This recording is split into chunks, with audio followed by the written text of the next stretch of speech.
গত দীর্ঘ সময়ে যে সরকার ছিল তাদের সাথে জনগণের ম্যান্ডেট না থাকায় তারা ছিল একটি নতজানু সরকার।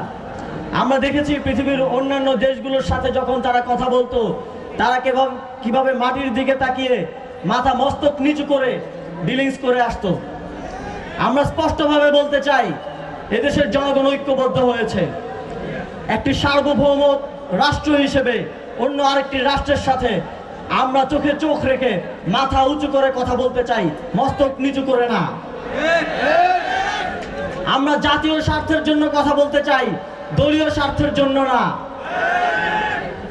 যারা সীমান্তে এখনো আগের নতজানু সরকারের কথা ভেবে হত্যা অব্যাহত রেখেছে, তাদেরকে আমরা স্পষ্টভাবে দেশের জনগণের পক্ষ থেকে একটি স্টেটমেন্ট দিতে চাই।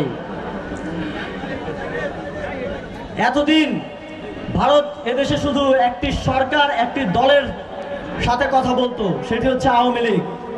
এখন আর সেই সুযোগ নেই। এখন কথা বলতে হবে দেশের জনগণের সাথে।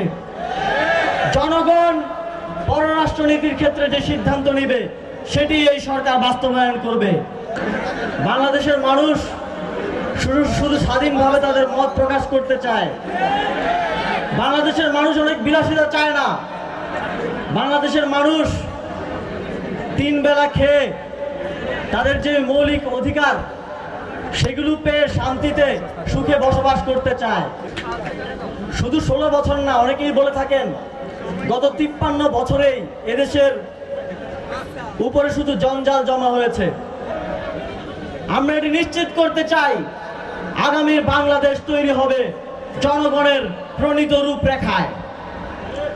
আপনারা যেই রূপরেখা দেবেন, আপনাদের প্রতিনিধি হিসেবে আমরা ক্যাবিনেটে বসে সেটি বাস্তবায়নের দায়িত্ব পালন করে যাব শুধু।